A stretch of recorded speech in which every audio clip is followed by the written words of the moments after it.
Hey everybody, welcome back to another episode of Unbeatable.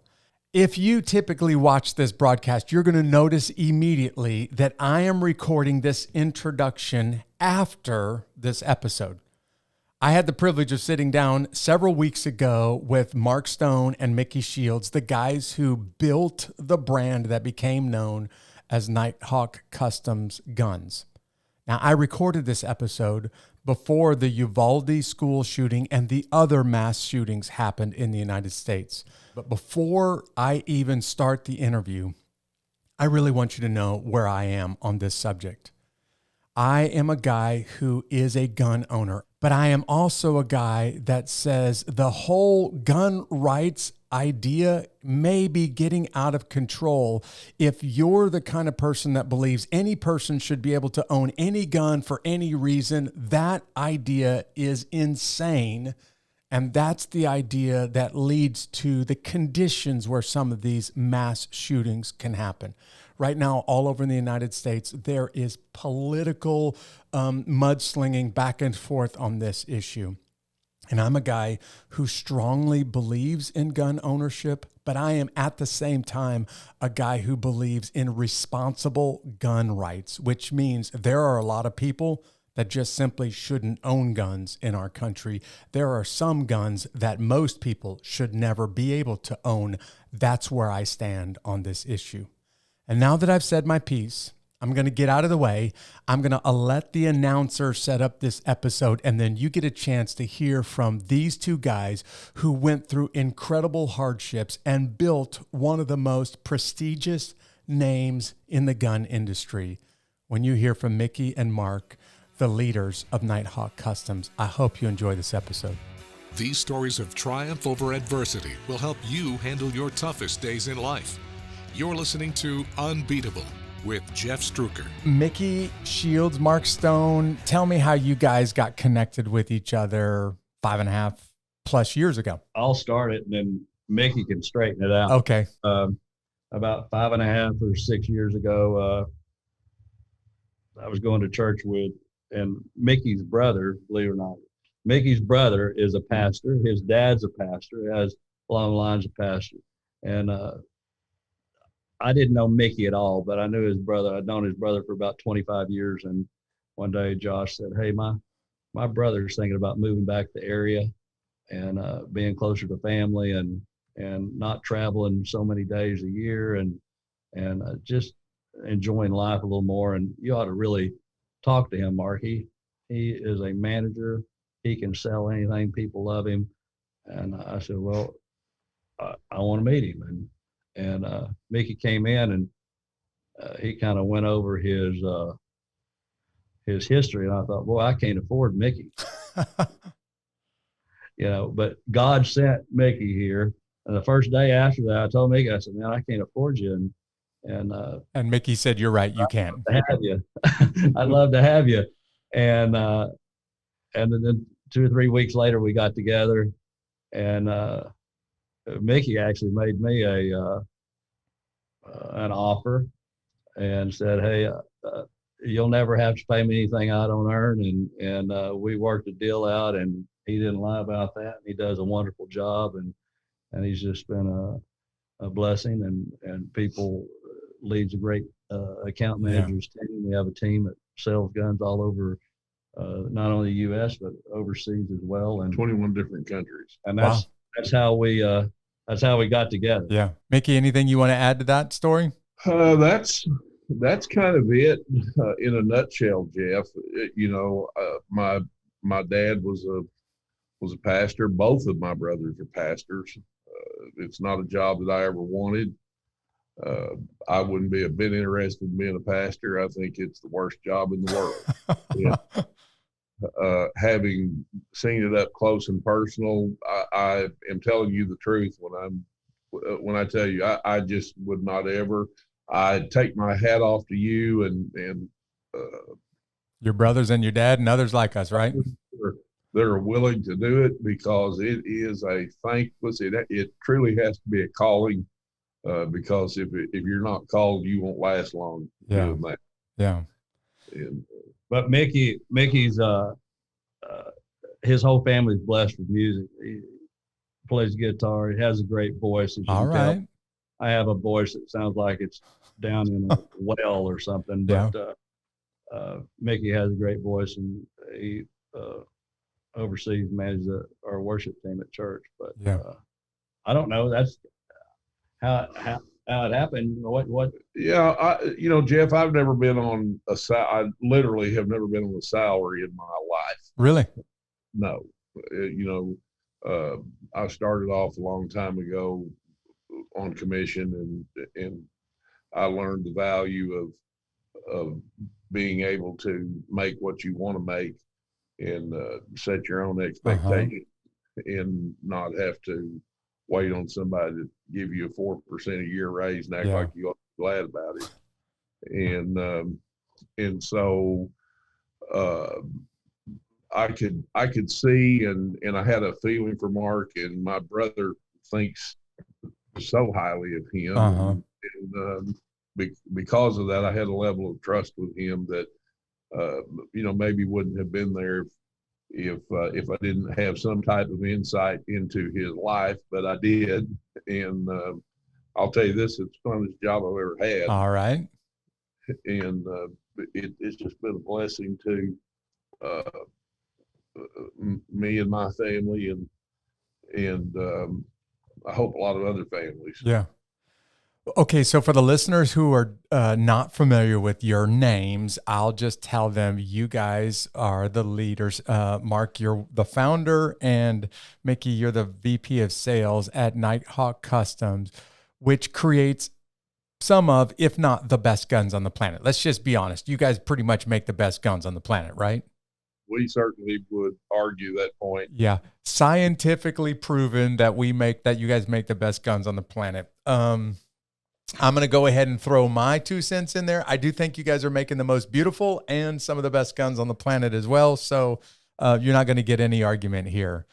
I want to talk about how Nighthawk Customs got its start. Mark, why did you and a couple of buddies come together and say, we need to start building some 1911s, and how this whole thing got started? So either one of you, go ahead and kick this off and tell us, how did Nighthawk get its start? My wife tells me, so interrupt me every once in a while to speed me up. I'm a Southern guy from Arkansas, and I talk slow, and my wife tells me I drag stories out too long. But I moved to Berryville and actually started working for Tyson Foods, and met my wife, and thought had to figure out a way to make a living in Berryville, Arkansas. I always wanted to have businesses, and lived in a 1-bedroom apartment at Magnolia Village, and didn't know anyone, didn't have any land, didn't have much going on. And one time I prayed, several times I prayed to the Lord. I said, Lord, please bless me,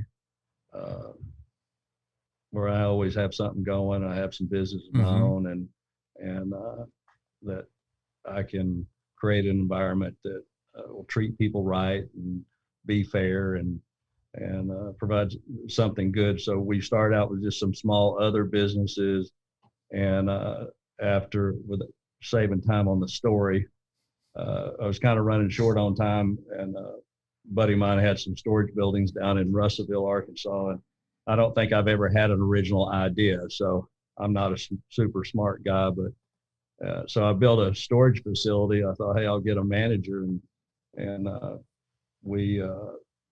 she can run that. I kind of oversee it between all my other things, my full-time job, and thought I'd done my research, but built a 16,800 square foot climate controlled building, and it was kind of like that movie Field of Dreams. Yeah. Build it, if you build it, they'll come. Yep. Well, they weren't coming. And the Lord must have had a plan, because I really thought I did my research. And what I figured out is I did it in an area in Northwest Arkansas where the people in town had nice houses. They made money, but they didn't have space. But when you moved it to Berryville, a small rural community, the people that had money had land and space and storage, and they didn't need climate control. And I went to church with some guys really truly didn't know anything about the 1911 business. I knew I loved 1911s. South of here is our main competitor, Wilson Combat. Mm-hmm. Mention their name, and I knew they built beautiful guns, and I always thought I'd want one. But at that time, we were just investing in our businesses. We didn't buy things that didn't really make money, and so that's really all I knew about it. So one day I went to church one Sunday, and I wasn't renting these climate controlled storage units. And after church, a couple of the guys said, "Hey, Mark, we'd like to talk to you about getting in the gun business." And that's really, so Nighthawk started on a Sunday after church. After church, all right. And started with no name and no vendors, no accounting system, no sales system, no people, and just that's the way we started. Yeah. You guys already know about me, and the audience does as well, and it'll be pretty obvious about you two. I'm a guy like you that loves God and loves guns at the same time. I don't see any problem with these two, but I'm sure you have, like I have, ran into people who they don't understand. How can you both love God and love guns at the same time? I have been asked that question countless times. I'm assuming that you guys have been asked this question. And if so, how do you answer the person that says, how can you both love God and love guns? Mickey, you go first. I've talked too much already. You know, Jeff, when somebody asks me what I do, that's a question that always comes up. It doesn't matter if you're sitting on an airplane, if you're at some type of a reception, it comes around, what do you do? And my answer is simply, I sell guns. And that ought to shut the conversation down pretty quick for a category of people, right? There's a reason why that I do that, because I know it's a rhetorical question where I know the two answers. One is either a look of contempt, and it shuts the conversation down. The other one is somebody is as giddy as we are about. They're looking to buy. Now, I'm pleased to tell you that I find that 99 out of 100 people are happy about it. And so it parlays into a lot of different avenues. And I think we saw during the first part of the pandemic, the fact that a lot of people that believe in God recognize the value of a gun. If for no other reason that they couldn't, if you had a gun, a lot of first-time gun buyers during that time. And if you had a gun, nobody could steal your toilet paper stash. So your mountain of toilet paper in the backyard. Who'd ever thunk it? Right. You know? But I believe that God expects us to defend our position. I believe that He expects us to go to bat for Him, just like He has gone to bat for us. Mm-hmm. And so in terms of me being able to let the two coexist peacefully, I don't think He has a problem in the world with me taking care of my family and keeping the dregs of society knocked off of them. So, you know, it's a situation where, yes, there are the undesirables, but they're everywhere. Yeah. And it doesn't matter that, you know, the devil goes to church. So sometimes the devil rides to church with you. Mm-hmm. So just depends on how things got kicked off that morning. Right. You know? So I don't have a problem with either one of them. I love to talk about both. And I think that God expects us to take care of one another. Yeah. Mark, anything you want to add to that when you get asked this question? Exactly how was the question? Well, the question is, people, when somebody finds out that you make guns, that's what you do. How do you respond when they find out that you are a guy who follows God and makes guns? I've never really had a problem with anyone about it. Even, you know, my family and I went to Cancun on vacation, and this guy was a very liberal guy. I've known him for years, but I see him every few years down there, and he stopped by my wife was down on the beach one morning before I was there, and and he said, he stopped, boy, I sure like your husband. He and I don't agree on very many things political, but man, I really like your husband. Mm-hmm. And I just think it's how, I think it's everything about Mickey has an old saying, it's not what you say, it's about how you say it. Yeah. What's it's never the message. It's the usually delivery. the messenger. Uh-huh. the delivery. Same football coach can take two different coaches can take the same team Right. and get different results. So oftentimes I find that it's about what my attitude is toward the person that I'm talking to, and it's more about the relationship that I build than it is about some difference of opinion. Those can be dealt with. Right. I probably blew that, Jeff. No. I hope while your wife Leah was on the beach down in Cancun and this guy said, "I sure like your husband," I hope she said, he's taken. He's off the market. Kind of what I was thinking. Yeah. Like you guys, I've been around gun-toting people my entire adult life, literally my entire adult life. But I do go to audiences, and usually there's a very small percentage of people in the room that are not very comfortable with gun-toting people. And inevitably, they'll ask me questions about how can you be a Christian and such a strong follower of Jesus and do what you did for a living in the United States Army, Jeff? And I've always said the same thing that you guys are saying. Like for me, there was never a contradiction. It was never, a problem for me. I realize for others, maybe it is, but it's just not where I come. That's for me personally. I've just never struggled with that. So I just kind of wondered how you guys generally respond. And I totally agree, Mickey. It is not so much my message, but to them when asked that question, but the way that I word the message that makes the world of difference. Boy, could we use a little bit of that. Yeah, everybody needs a little bit more of that right now. Okay, so you guys just described you started a gun company early 2000s, 2004, right? 2004. And you started it in a part of Arkansas that already had an incredible gun manufacturer there, Wilson Combat. I know you guys went through some ups and downs. I want you guys to describe a little bit about those first few years together. You can be first few years getting off the ground.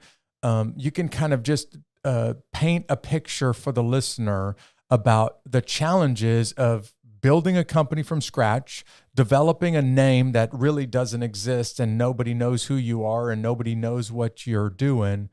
And then some of the stiff competition, maybe even some of the cutthroat competition.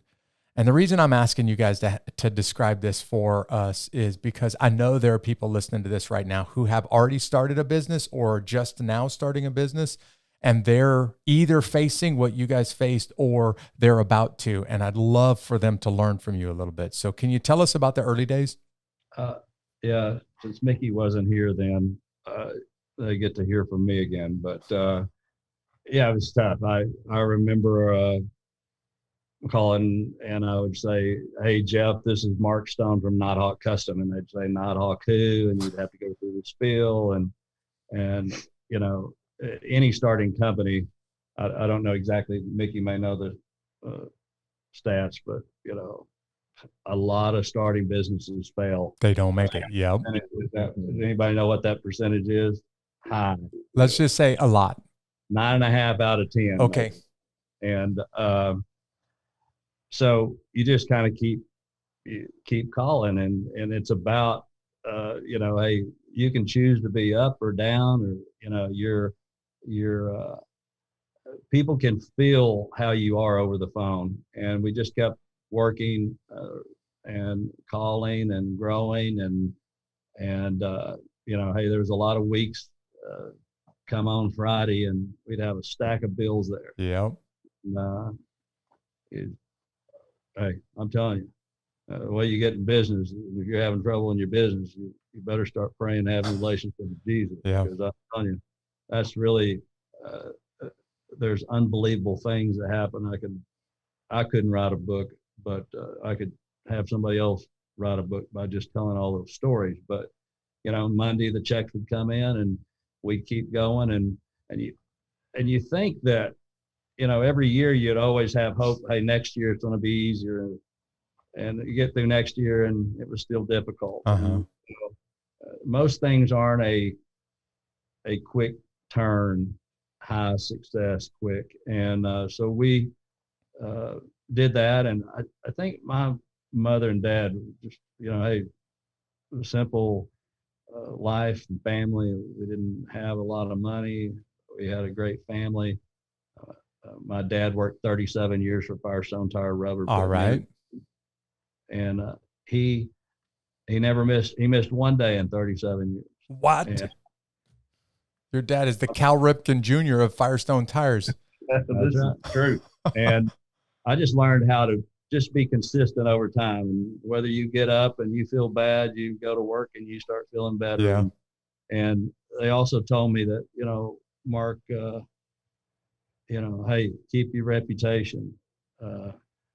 Always do the right thing.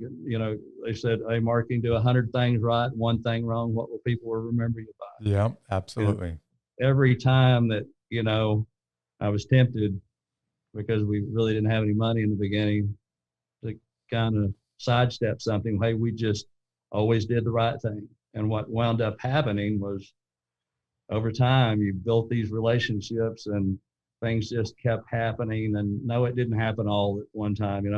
I'd say our first 8 years, we were growing and using any profits we made to expand. What happened was, other people started seeing those things and said, hey, I've been watching you. I've heard these things. I've read these articles about you. And hey, we want to do the collaboration with you. We love our guy. And then what happens is you have these partnerships and these collaborations with people, and their customers and all the people they know get to know about you, and however few customers we have get to know about them, and it works together, and we're working together, and magic starts. It's really not magic. It's just the way the world is. Yeah. It starts happening and things start falling together, and it's amazing. We built a historic vault in here 2.5 or 3 years ago, and in that vault, when people come and take a tour, they get to this one wall. It has all these collaboration pistols, and I said, that doing 100 things right and one thing wrong about your reputation, but getting your name.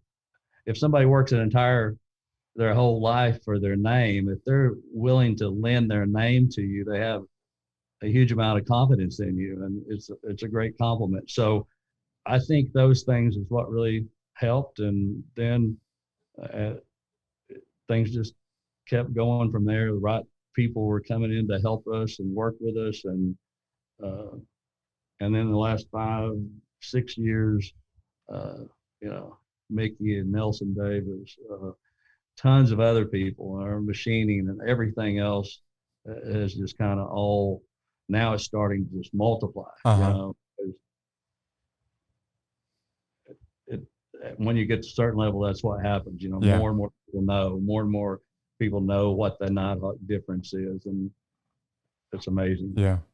I want to just talk to the guy or the gal out there that is looking to invest, and they're hoping to find that next Silicon Valley startup that's going to become a $1 trillion corporation, and you're trying to get in at the ground level. What you're hearing from Mark and Mickey is it was just hard work, day in and day out, time over time after time. And then eventually it started to build up some momentum, and eventually it started to gain some traction.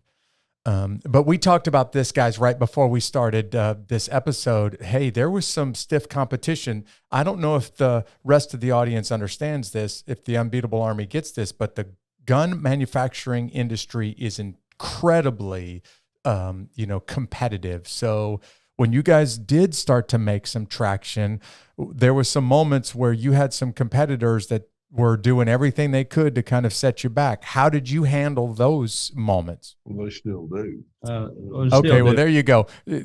Thanks for saying that, Mickey. You're this far into it, and there's still a lot of people that are trying to take you down.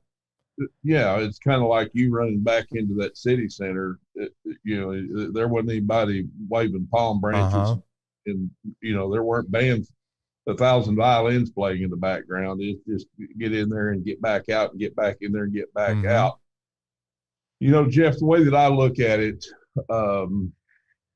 there are a few laws that govern this universe that I don't care who you are. I don't care if you're Pentecostal. I don't care if you're Baptist, Catholic. I don't care if you're an Indian chief. You're not going to change it. And one of those is the law of the harvest. I know the law of the harvest. You know the law of the harvest. For the listener who doesn't know what you're talking about, explain the law of the harvest real quickly. Whatever you plant, that's what you get. That's what's going to grow up. Yep. There's a few caveats along the way. The scripture says a man sows the wind will reap a whirlwind. Whatever, if you come along and you plant corn, there's a duty that you have to that ground. The first thing you got to do is you got to look and you got to pick out the right grain if you want success. The second thing you got to do is you've got to prepare the grain. Then after you plant, you're not done. You got to, and it's an ongoing process. That's right. You got to water. You got to eat pull the weeds. You got to kill the bugs. You got to keep the crop healthy. And for one to think that, we can go throw a handful of seed corn on the parking lot out here somewhere, and one kernel somewhere will find a crack, and you come along next year and there'll be a stalk of corn there, but the rest of it didn't grow. And so I think it's important for people to keep in mind that, if you, and that's what basically Mark's saying, doing the right thing every single day. And trust me, I've done the right thing. I've done the wrong thing. And I know the dividends that both of them pay. And there's more. I would also caution people, because there's more to life than setting records and making money. All right. I've done that. And I can tell you that you can't get caught up in your own press clippings. You rock along, you think, man, I'm just good as they say I am. And if you're not careful, you get yourself in a place to where, falling down around. You've done all this, and you've got the plaques and you've got the money, and you look around and you're standing alone. And having experienced some of that, it's not worth losing your family or your soul, but to make $1 trillion. Right. You guys have just demonstrated, both of you just now, but your company has demonstrated year in and year out how you're consistent, how you guys do the right thing, how you face adversity and not compromise in the process. And I want to talk about the reputation that Nighthawk Customs has in the industry in just a few moments. But now that we're talking about guns, I can't help but take a little segue. So for the listener who's been following this podcast for a while, I like to do this little segment that I call the high five. And hey, just so you guys know, the idea here was that we would just go back and forth with our top 5 answers to a particular question. But I just told Mickey and Mark, you don't have to do 5. Just give me 1 or 2 thoughts. So what I'm going to do is I'm going to list for you guys my 5 favorite guns that I've had a chance to shoot while I was in the Army. And then I'd love for you guys to talk about, a couple of the guns that you think, what a privilege to be able to fire that gun. And we'll just kind of use this as the segment. So I'm going to give you now my 5 favorite guns that I had a chance to fire, and I'm going to kind of give them to you in order. So for me, I got issued early on as a sergeant, as a young ranger, an AR-15 when the AR-15 was brand new. There was a modified version of this from Vietnam, but I was one of those first few guys to get it. I kept that rifle system with me for many years, and it became like an appendix, and it was always available. It came like an appendage, not an appendix, because that's inside you, and that would be weird. But it was always around me, and that thing I became really comfortable with that thing. And it was probably one of my favorite guns to just grow up in the military on. So for me, that one's number 5. Here comes number 4. I became a machine gun squad leader in the Ranger Regiment. And I had the chance because the Army was about to transition to a different machine gun platform, but they didn't know what machine gun system they wanted to use. So they said, give a bunch of machine guns to the Rangers, let the machine gunners and the machine gun leaders in the Ranger Regiment figure it out. And I spent about a year trying almost every machine gun platform on the planet, putting them through every possible thing you could do to a machine gun. And in that year, I got a chance to fire everything. It was awesome because it was kind of like giving, for me, it was like giving a kid a toy or a candy shop and letting me do whatever I wanted to do in there. I got a chance to hang on to and to, during the invasion of Panama, my unit took down the president of the country, Manuel Noriega's beach bungalow, and in there, cool story, you guys. He had his collection of guns, and in there, one of his guns was, of course, a military issue M1911. And I got a chance to get a hold of Manuel Noriega's personal 1911 and see that thing way back in the invasion of Panama. That's number 3 on my list.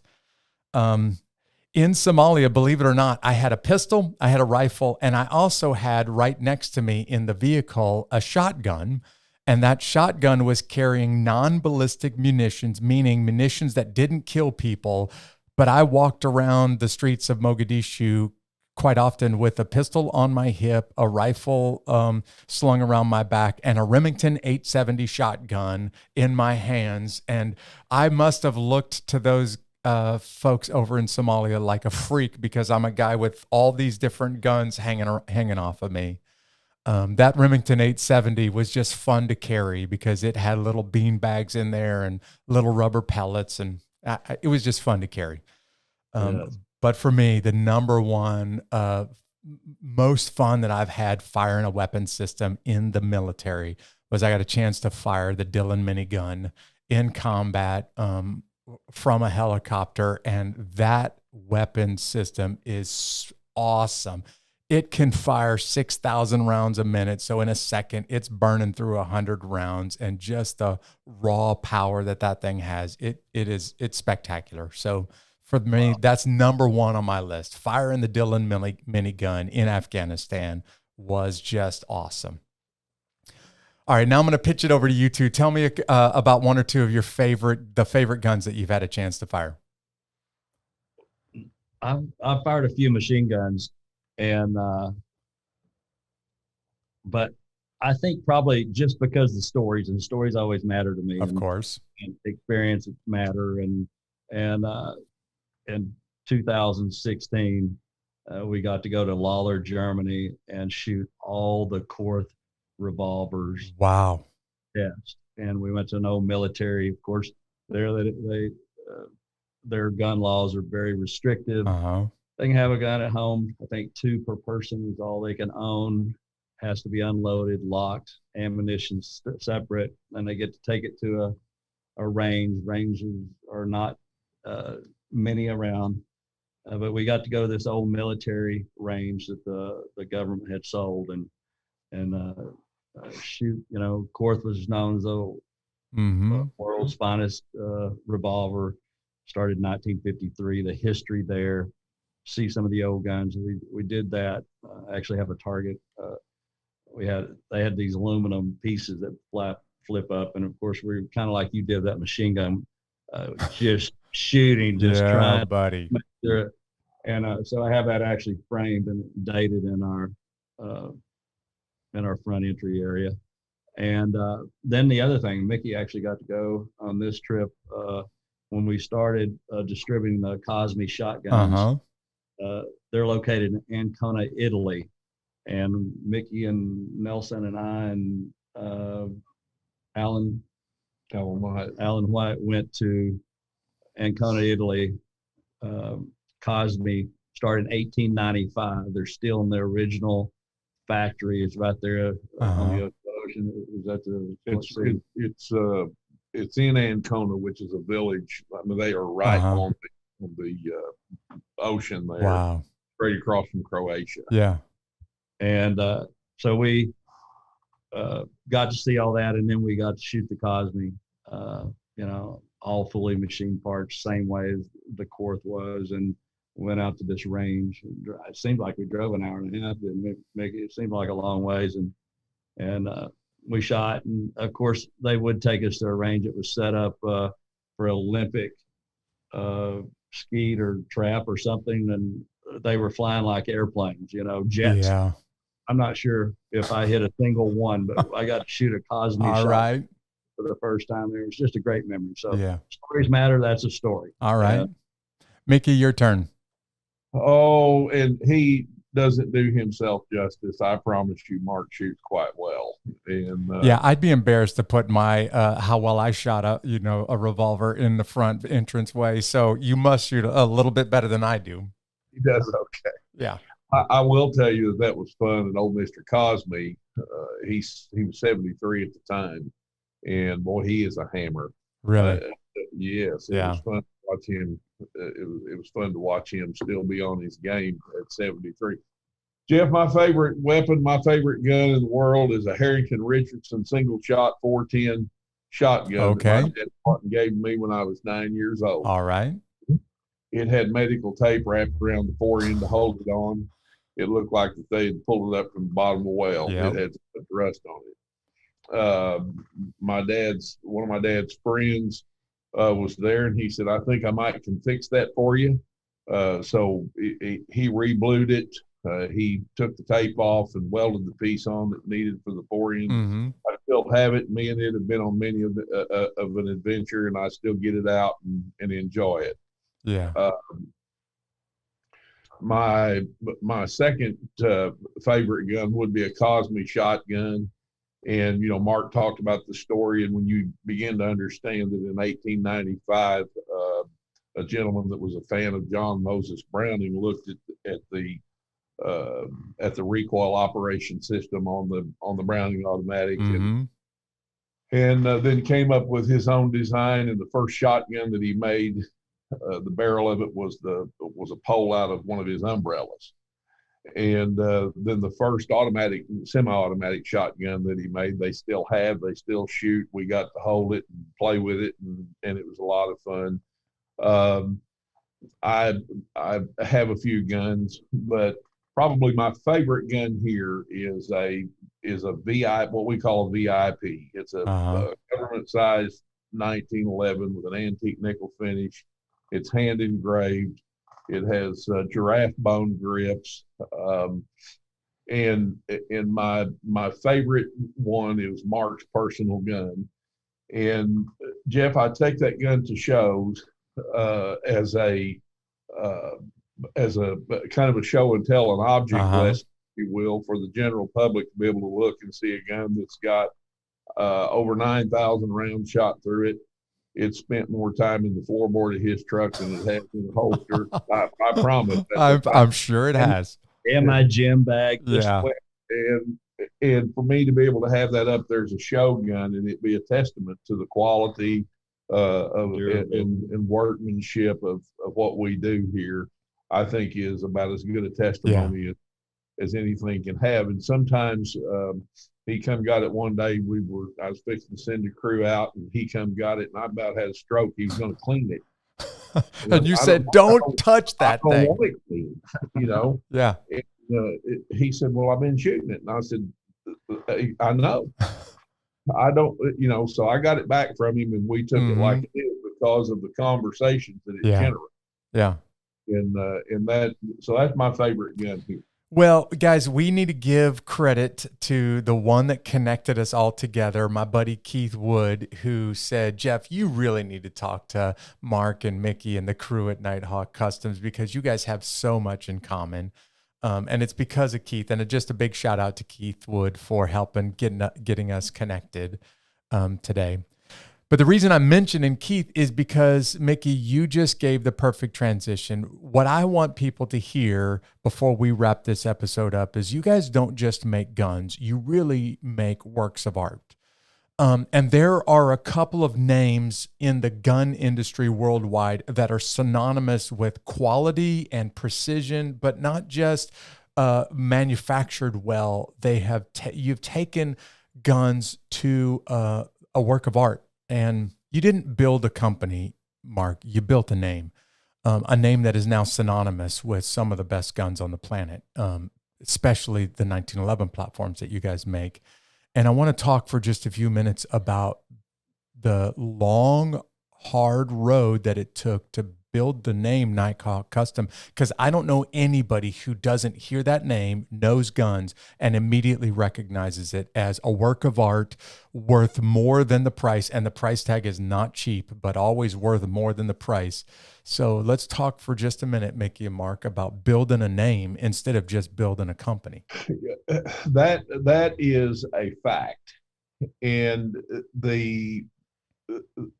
people talk about, well, it costs this much. Jeff ought to be charging more for it. You're absolutely right. The bottom line is you get what you pay for. And when somebody looks at me and tells me, well, I can go buy this, this, and it'll do the same thing. Kind of, sort of, it depends. If you're shooting one of our pistols and you're a bad shot, it will make you a good shot. If you're a good shot, it will make you a great shot. And that is a fact. I also like to remind people that there is nothing ever that takes the place of quality. Yeah. And all of us strive to, hopefully all of us strive. I guess that's probably not 100%, but most people are striving and trying to do better. And I see nothing wrong with that, morphing into and easing over into, their hobbies, their passion. Right. And, one time I went down across the tracks and seen how the finer half lived, and I liked it. Yeah. All right. And so it's a thing where it's easy to sell, and you're correct. It is a name. And the thing that I try to drive home the most, Jeff, is you're not just buying a gun. You're embarking upon an experience. Yeah. And it's everything from how someone answers the phone to, what we produce, to the follow-up, to how we treat people, to the fact that with our dealer base, I don't ever want to lose sight of the fact that it's important for them for me to recognize that it's a bottom line driven business. What we do is sexy, it's romantic, it's fun. But at the end of the day, that guy's got families depending on him. He's got bills to pay. He's got lights to turn on. And when the band's done playing and the dance floor is empty, and the old piper's standing there wanting to be paid, I want that man to be able to be paid. And one of my favorite quotes is from a speech that Martin Luther King Jr. gave, and he said, "If a man is to be called a street sweeper, he should sweep the streets as Michelangelo painted, as Beethoven composed music, and as Shakespeare wrote poetry. He should sweep the streets so well that all of heaven and earth would stop and say, 'Here lived a great street sweeper, and he did his job well.'" Yeah. And that literally is the way that we try to approach every day. I love that quote. Mark, I want you to have kind of the last word in this episode. So you have not just built a name, and it didn't come easy. It was being consistent in the face of challenges year in and year out. But you guys are building a culture worthy of that name. And I want you to just talk to people. I'm thinking right now of the parent who is raising young children, and they're saying, I want our children to understand the importance of their last name, and I want that last name to mean something. Or I'm thinking about that business guy or gal who's starting a new adventure, a new endeavor, and they're saying, I don't want to just make money. I want to make a difference. I got to pay the bills, but I want to make a difference. How do you go from just making money to making a name that is universally respected? And more importantly, how do you protect the culture around that name? It's not supposed to be a deep philosophical question, but I think I'm asking you, Mark, how did you do it? Because lots of people took the cheap shortcut and ran for profits instead of trying to build the long, hard road of building a name. I just think it's very important to hire people that have your same values and that are committed to doing the same things you are, that are consistent in the way they operate, how they react, how they treat each other, and, not be just about, hey, what is my job, but being willing to do whatever it takes to get the job done and making sure that the customer is treated fairly. We have, our core values written down, and when we make decisions, we look at our values, and whether we're hiring somebody or whatever, we say, hey, is this person or is this action going to be in sync with what our values are? Yeah. And, I think if somebody will do that and just consistently, and be yourself, hey, I wish I was more cool. I wish I was a better speaker. I wish I could play music. I wish I was more entertaining when I talk.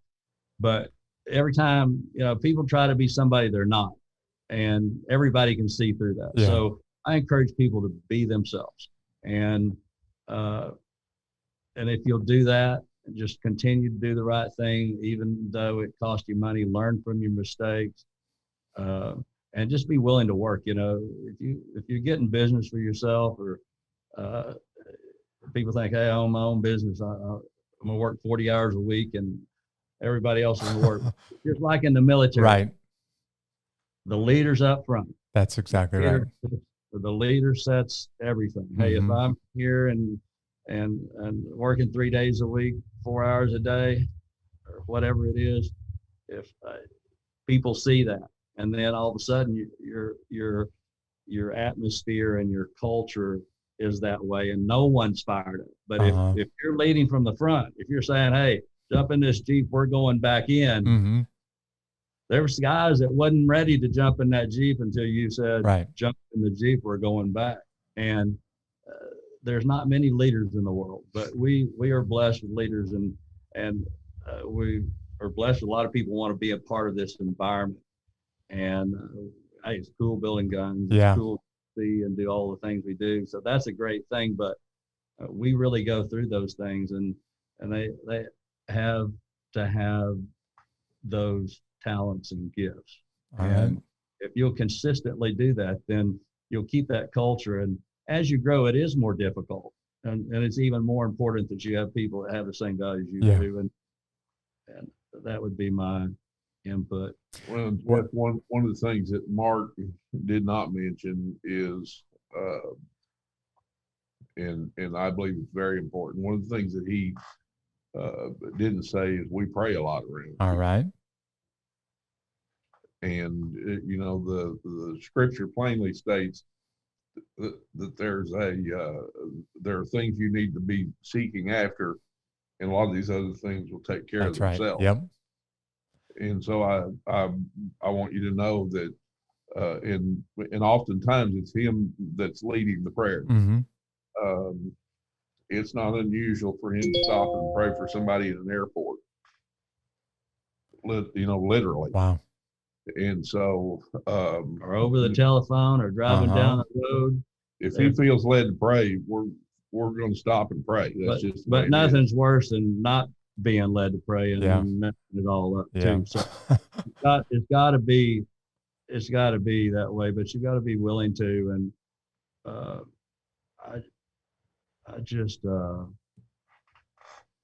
I want to see good things for people. And hey, if people that are listening to this, I don't know if there'll be 10 people or 10,000 people listen to this, but let's hope 10,000.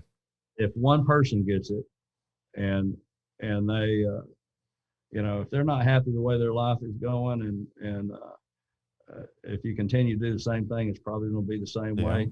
And if they want to make a change, then that's hopefully some things that we talked about, the three of us today, might help them. So that's my hope. Mine too. Hey guys, you don't just make the finest pistols on the planet, but you really make the finest firearms. And I'm talking shotguns and rifles and revolvers and knives. So let's say that somebody's listening to this and they want to get their hands on one of your guns or your knives. Where do they go? How do they find you? They can find us on Facebook. We are easily accessible, Jeff. They can find us on Instagram, nighthawkcustom.com, or they can call my line directly, 870-929-6287. Wow. There you go. Talk to the boss man himself. Look at that. Toll-free number anytime. Yeah. We'll be happy to talk to them. You see how Mickey is. We have 7 or 8 other account managers that have the same value, same desire to provide that customer service. Yeah. And these days it's hard to find. So if somebody You're exactly right. You'll provide customer service and you'll provide follow-up and you'll do what you say you're going to do, you will be successful. Yeah. And people will start to trust you. Yes. Thanks, guys, for spending a few minutes with me. And I hope you guys have a great weekend. We'll see you.